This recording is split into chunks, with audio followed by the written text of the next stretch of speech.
عزیزان ملت اسلامیہ، آئیے انسان پر انسان توحیدی طور پر ایک کلمات درس کرتا چلو۔ آپ کائنات کے ہر چیز سے پوچھیں،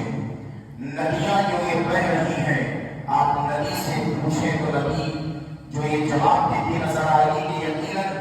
ندی کو اللہ نے پانی کو طاقت و قوت عطا فرمائی ہے۔ ندی کہے گی کہ میرے اندر اتنی طاقت ہے کہ اگر میں زیادہ بہ کر سیلاب بن جاؤں تو لوگوں کے گھر اجڑ جائیں گے،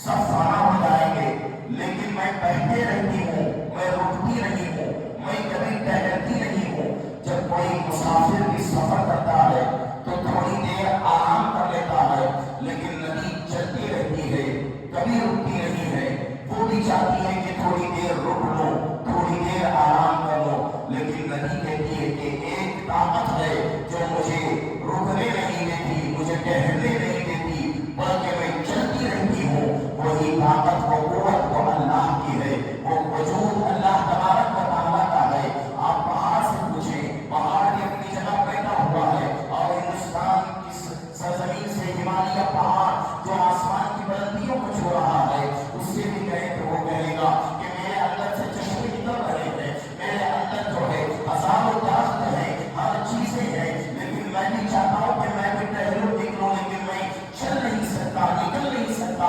کیونکہ ایک طاقت ہے، وہ طاقت مجھے روکے ہوئی ہے، مجھے ایک مقام پر ٹھہرائے ہوئی ہے۔ اسی طرح آئی اسلامی گرامی وقار، آپ دیکھیں زمین سے ننھے ننھے پودے نکلتے ہیں، ننھی ننھی گھاس نکل رہی ہے، زمین کے اندر سے نکل رہی ہے، یہ نرم و نازک گھاس ہوتی ہے، یہ پودا ہوتا ہے، اگر اس کو پیر سے مسل دیں تو یہ ٹوٹ جاتا ہے، بکھر جاتا ہے، مسل جاتا ہے۔ اگر وہ زمین کے اندر سے نکل رہا ہے کہ جس زمین کو ہم کلہاڑی لے کر پتھورا لے کر مارنے کے بعد تب جا کر اس میں سوراخ ہوتا ہے، تب جا کر گڑا بنتا ہے، لیکن یہ گھاس، یہ پودا بھی ہمیں بتا رہا ہے کہ ہم اتنے نرم و نازک ہونے کے باوجود بھی یہ پتا، یہ پودا، یہ گھاس جو ہے زمین کے اندر سے نکل رہی ہے۔ جب بھی یہ اتنے نازک ہے، انہیں مسل کیا جائے تو یہ مسلے جائیں گے، لیکن کیا وجہ ہے کہ اتنی زمین سے اندر یہ اپنی طاقت سے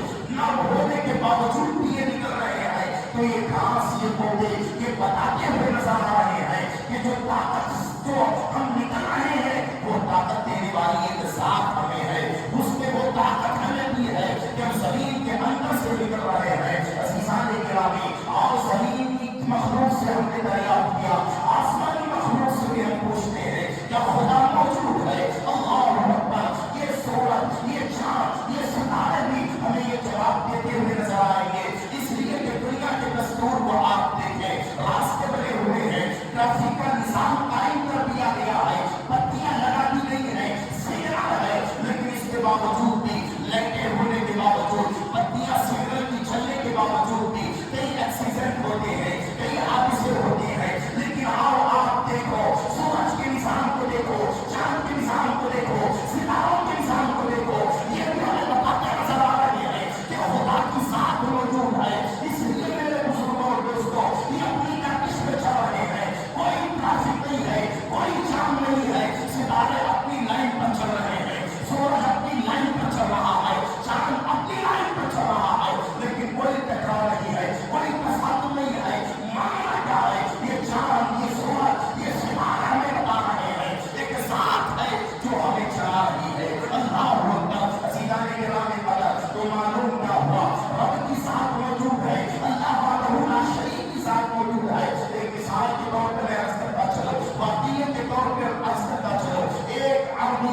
اسلامیہ یہ دنیا آئی ہے اللہ اللہ امام اعظم ابو حنیفہ رضی اللہ تعالیٰ عنہ کا ایک بڑا پیارا واقعہ تو ہے میں آپ کے سماعتوں کے حوالے کرتا چلوں میرے بزرگوں اور دوستوں آپ دیکھیں اسیران ملت اسلامیہ اس سے قبل ایک پاس میں رکھتا چلو مخلوق کا وجود ہی اس بات کی دلیل ہے کہ خالق موجود ہے اور تبارک و تعالیٰ موجود ہے ہمارا وجود ہی جو ہے اس بات کی دلیل ہے کہ اللہ موجود ہے اب آئے امام اعظم ابو حنیفہ رضی اللہ تعالیٰ کا بڑا پیارا واقعہ میں آپ کے سماعتوں کے حوالے کرتا چلو اللہ اکبر میرے بزرگوں اور دوستوں ایک دہلیہ تھا جس کی فکر یہ تھی جس کا عقیدہ یہ تھا کہ خدا موجود نہیں ہے یہ کائنات یہ دنیا خود بخود چل رہی ہے اسے چلانے والا کوئی نہیں ہے یہ خود بخود وجود میں آئی یہ خود بخود یہ دنیا چل رہی ہے تو امام اعظم ابو حنیفہ جو ہمارے امام ہیں جو امام اعظم ابو حنیفہ جنہیں سراج الامہ کہا جاتا ہے امام اعظم ابو حنیفہ رضی اللہ تعالیٰ عنہ اور جو دہلیہ تھا جس کا یہ عقیدہ اور جس کا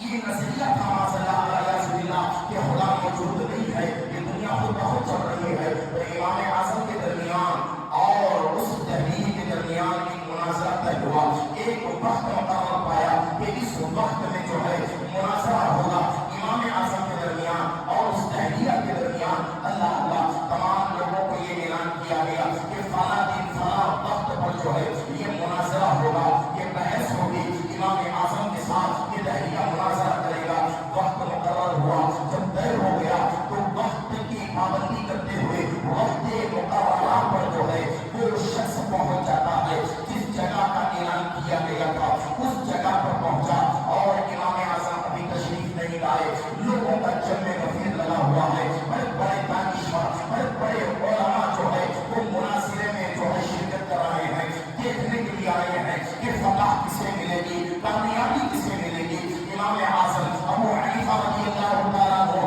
بڑی تاخیر کے بعد جو ہے اس جگہ پر پہنچتے ہیں جہاں پہ مناظرہ رکھا گیا تھا جہاں دہلیہ انتظار کر رہا تھا جب امام اعظم ابو حنیفہ رضی اللہ تعالیٰ عنہ اس مقام پر پہنچنے کے بعد دہلیہ نے کہا کہ اے امام تمہیں آنے میں تاخیر کیوں ہو گئی تم اتنے وقت سے کیوں پہنچے ہو اتنی تاخیر سے کیوں پہنچے ہو اللہ اکبر امام اعظم ابو حنیفہ رضی اللہ تعالیٰ عنہ عرض کرتے ہیں جب میں راستے میں آ رہا تھا تو ایک واقعہ میرے سامنے پیش آیا اگر میں وہ واقعہ بیان کروں گا تو تم اس واقعے کو تسلیم نہیں کرو گے تم اس واقعے کو چھٹلاؤ گے اس واقعے کو تم نہیں مانو گے ٹھیک ہے تو دہلیہ کہتا ہے